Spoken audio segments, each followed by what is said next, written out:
At midnight, my daughter, beaten and in tears, collapsed at my door. Sobbing, she whispered, "My husband beat me for his mistress."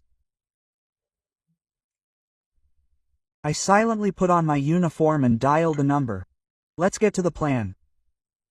And before we continue, please write what country you are from and how old you are. Enjoy. Quote. The doorbell rang in the middle of the night, startling Anna. She opened it, and the world narrowed to her daughter's face, swollen from tears, with running mascara, with bruises that had not yet had time to turn that ugly yellow blue. Marina didn't say mom, didn't say help.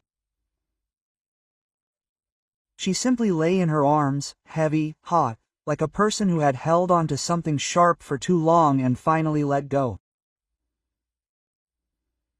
For her sake, Marina squeezed out, gasping for air. I only asked, he hit again. And he also said, learn to keep quiet until I'm done for my mistress. Please, don't ask, please. Quote. Anna led her into the bathroom, sat her on a stool, turned on the warm water, and carefully removed the black marks from her face with a damp towel. Marina's hands were shaking slightly, like a person in the cold. Anna knew this trembling. It happens when the body catches up with the mind. The mind has already understood everything, decided. I left, but my body is still there, in someone else's kitchen, by the wall that smells of burnt oil and cheap perfume. Inhale, said Anna. Exhale. Look at me. I'm here. Marina nodded and closed her eyes. It was as if it was easier to keep her balance in the dark. Anna treated her split lip, applied ice to her cheekbone, and took out the first aid kit. Every movement was precise, like in the old days, when she worked in the search. Blood, ice, iodine, a sterile wipe. Sometimes, talking helps, but there are nights when silence and clean water help. When Marina was finally able to speak coherently, she repeated without looking. He's different. I knew. Well, I knew, I felt it. I thought I could handle it, stupid. Today I asked him calmly, honestly. I said, let's decide. Either we split up honestly, or you stop. He laughed and said he had a new life. And then she hugged herself. He said I was stopping him from starting, that he didn't have to feed you all, that everything we have is mine. And then she hesitated and added almost in a whisper. He called her in front of me and said, I'll put an end to this now. Anna wiped her hands, went to the closet, opened the top shelf, and took a neatly folded uniform out of the bag. An old habit of keeping it clean and ironed, like a talisman. She hadn't worn it officially for 3 years. She retired after her service not because she was tired, but because she realized it in time. Too many other people's stories had accumulated inside her, but the uniform remained in the closet. As a sign, if needed, I could again be the person who acts precisely, quickly, and by the rules. Anna put on a dark blue shirt and buttoned it up. She held the phone over her left shoulder, as she had done 1,000 times before.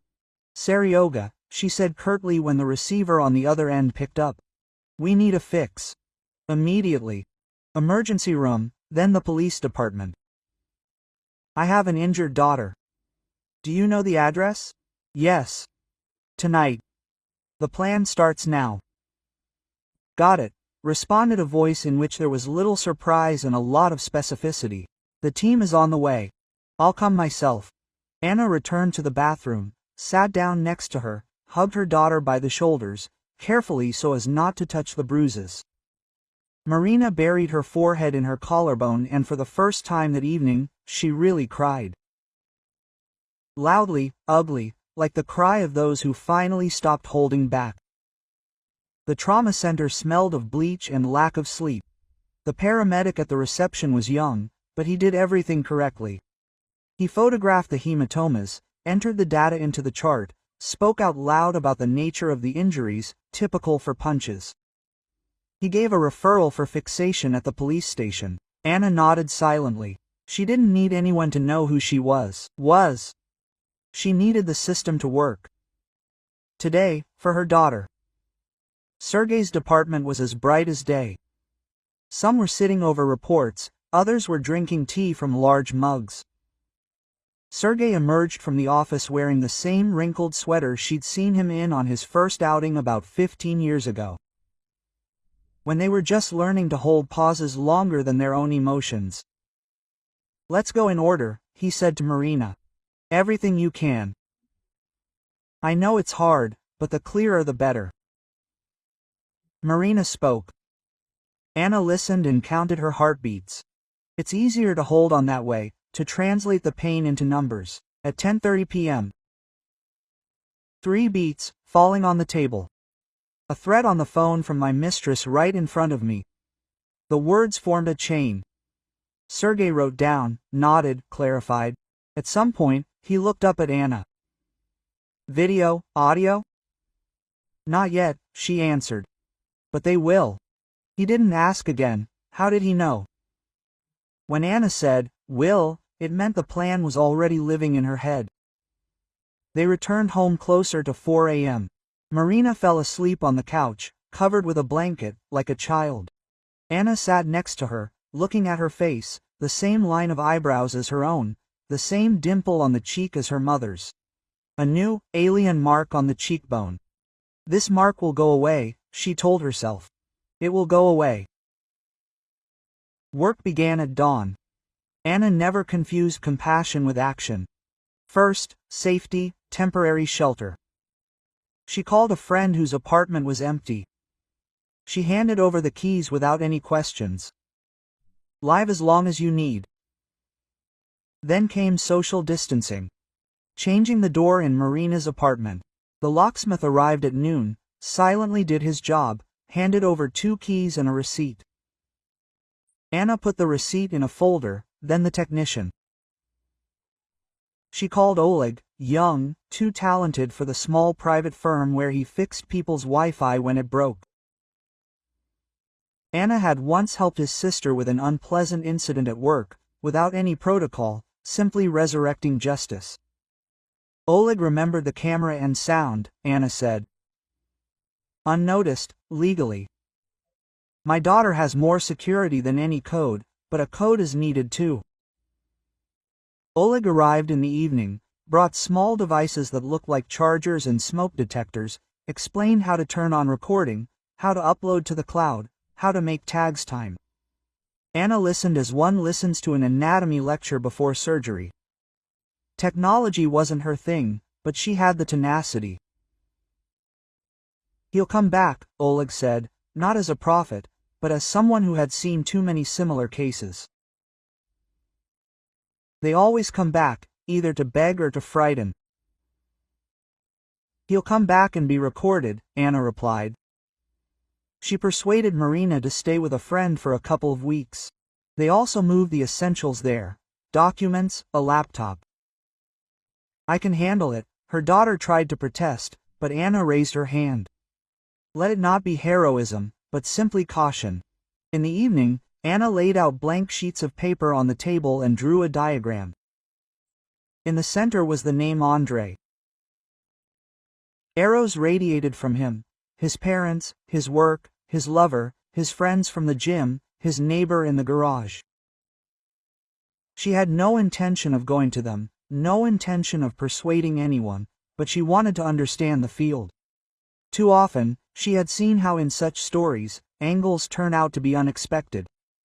Andrei returned on the 3rd day, as Anna had expected, not to Marina's home, but to Anna's. He arrived confidently, in the afternoon, with a bouquet of gypsophilia and lilies, wearing his usual, overly loud perfume. He smiled as charmingly as people who have trained for many years can. Quote, "I like Anna," he said. "Let's not make a scene." Quote. Marina flared up. "So did I. It happens to everyone. You're a grown woman, understand? Let's do it the mature way." "Where is Marina?" "I'll take her home. Everything will be fine." The camera in the hallway, disguised as a sensor, clicked its LED. Anna didn't invite him in. She stood at the threshold, opening the door just enough for him to see her face. "Andre," she said, "you're a grown man. Let's do it the mature way. There's a report of assault, there's a report of injuries, there's a warning about the inadmissibility of contact. Marina is safe now and won't show up at home.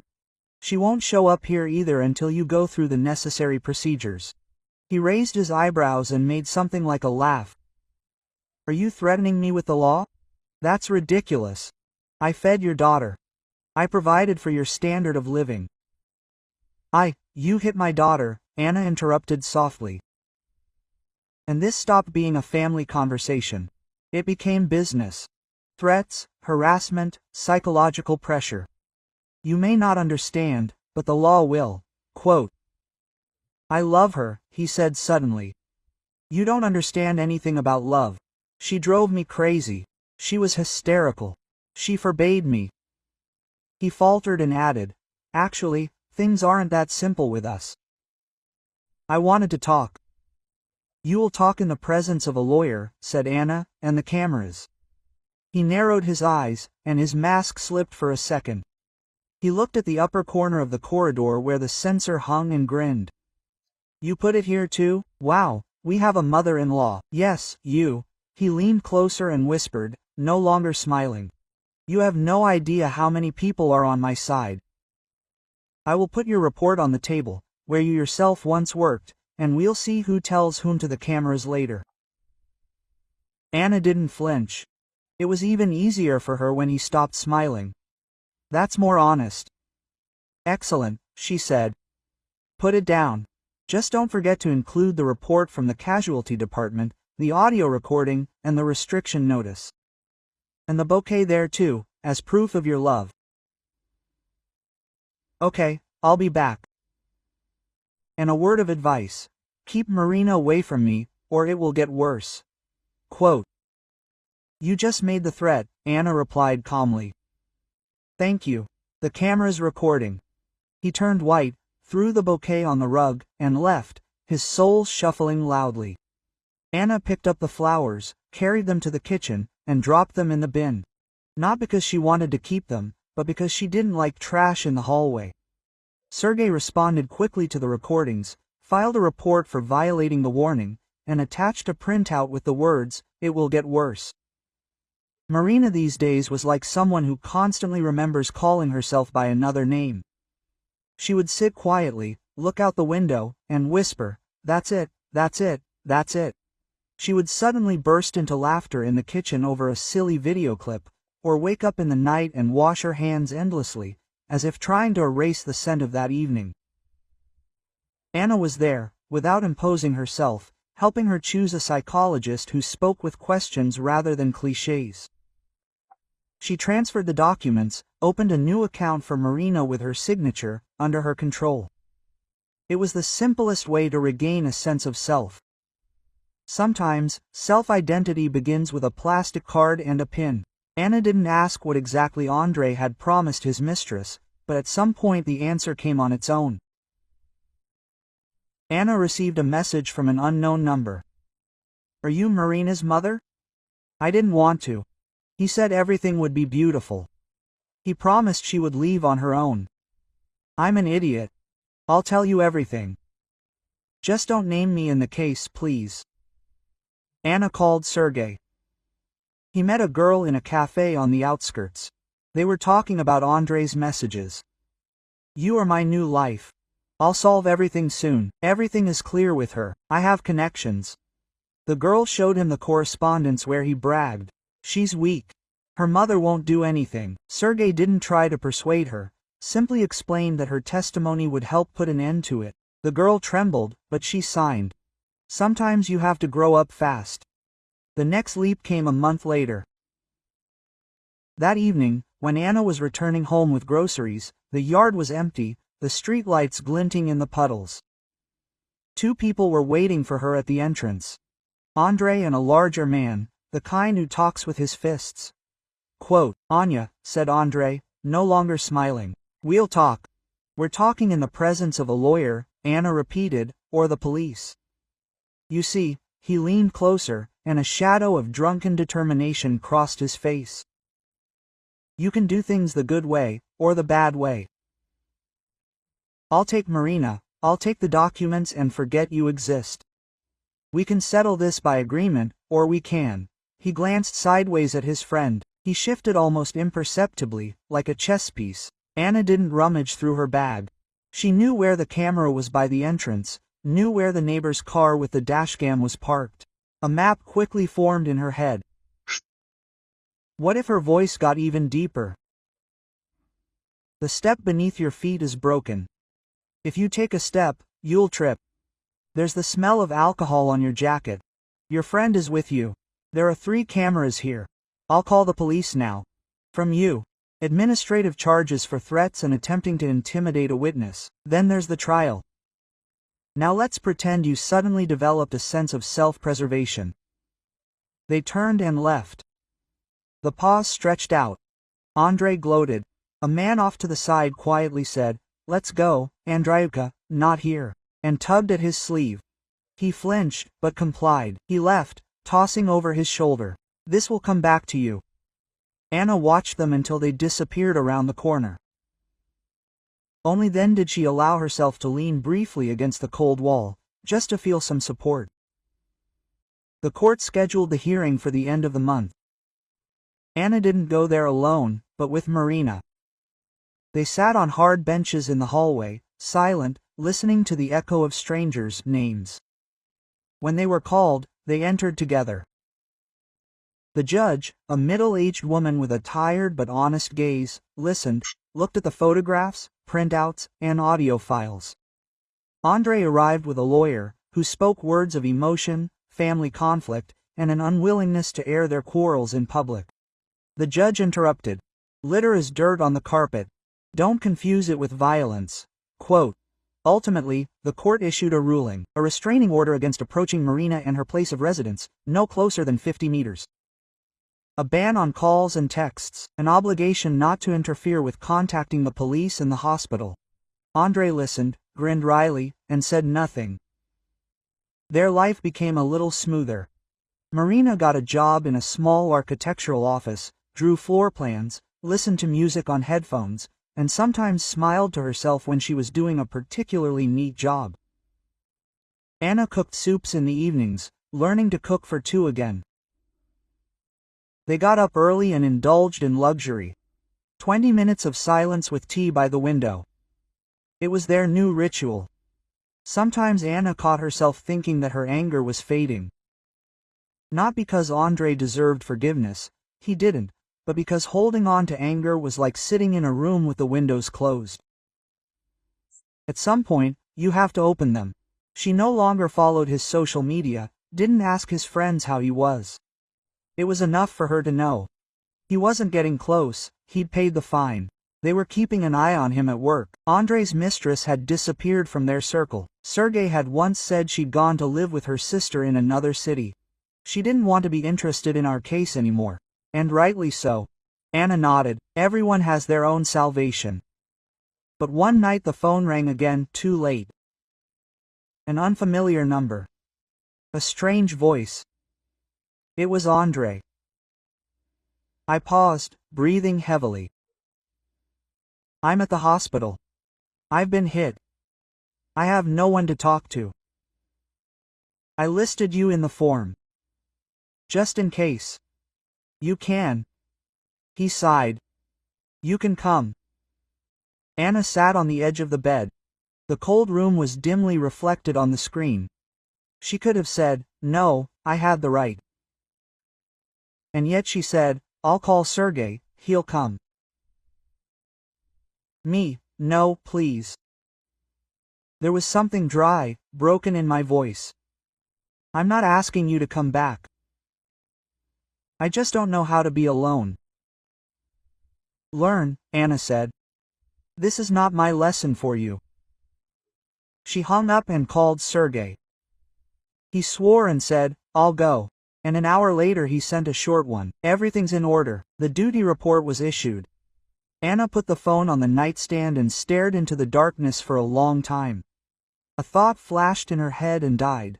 Violence makes ripples, like a stone in water, but that doesn't mean we should throw new stones. She fell asleep without indulgence and without triumph, simply tired.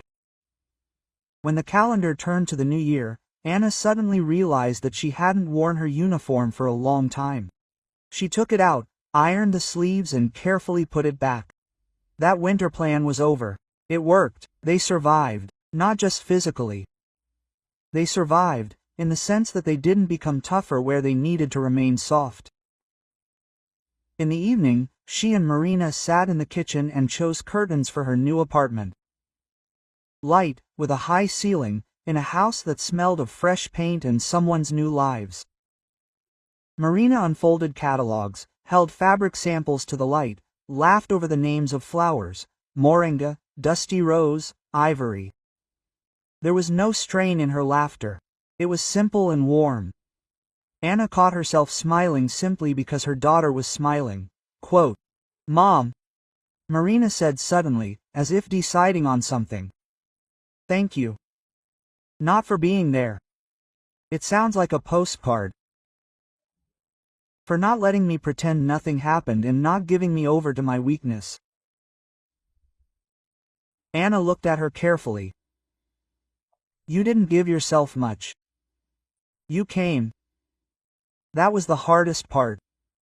To get up and come. And you put on your uniform." Marina smiled. In the spring morning, I watched Marina's civil suit for compensation for damage to health and moral damages. It wasn't revenge, it was to close the account. Andre came with a lawyer, spoke quietly, acknowledged the blows. He tried to explain with emotion. The court set a sum, not astronomical, but tangible. Pay in installments. Anna knew that even if he paid in pennies, it was right. Each transfer would be a reminder. When they left the court, some students were cheerfully arguing on the steps, smoking, laughing. Marina stopped, inhaled the warm air. At the end of the summer, Marina invited friends and threw a housewarming party. There were photographs on the wall, jars of basil on the windowsill. A large checkered blanket lay in the corner. Onions were frying in the kitchen. A pie was cooling on the table. People came who knew her not as Andre tried to describe her, but as she had become. Someone brought a guitar, someone a pot of Monstera, someone a book. At some point, Anna went out onto the balcony. The evening was warm, the courtyard below was noisy, someone was carrying bags, someone was walking the dog, someone was kissing by the elevator. Sergei stood next to her with a plastic cup of kvass. "Beautiful," he said. "A quiet victory." "Victories are only quiet," Anna replied. "Loud ones are most often fanfares on other people's bones." Philosophically, he chuckled. "And yet you held back. I know how many times you wanted to." He raised his fist for old times' sake. Quote, "I wanted to," Anna admitted honestly. "But I know too well what will happen next. I don't want to later." "Well, thank God," he nodded. "And I'll tell you, as someone who has seen hundreds of such cases, without your plan begins now, they would have been stuck in this night, like a fly in amber. You're not just a mother, you're a landmark. And that, no matter how pathetic it sounds, is rare." Anna didn't answer. She didn't need compliments. She looked at the window, where Marina was laughing with some girl with short bangs, and thought that it was rare when you knew how to stop in time. A year later, Anna found in a drawer the very notebook where she had put it that night. She wrote down 4 words. "The plan starts now." On the last page, she wrote, "Plan complete," and put a period. Then she opened a clean sheet of paper and wrote down simple points. Trust actions, not words. Don't explain someone else's cruelty with your leniency. Remember, the law is not your enemy if you're on its side. Call for help in time, pause when you want to scream. She carefully tore out the sheet of paper and attached it to the refrigerator with a magnet. Marina smiled when she saw it the next day. Quote, "A list for every day." "More like just in case," Anna replied, and suddenly realized she no longer feared late calls. Not because the world had become safer. No, it remained the same, with its corners, drafts, and strange smells in our homes.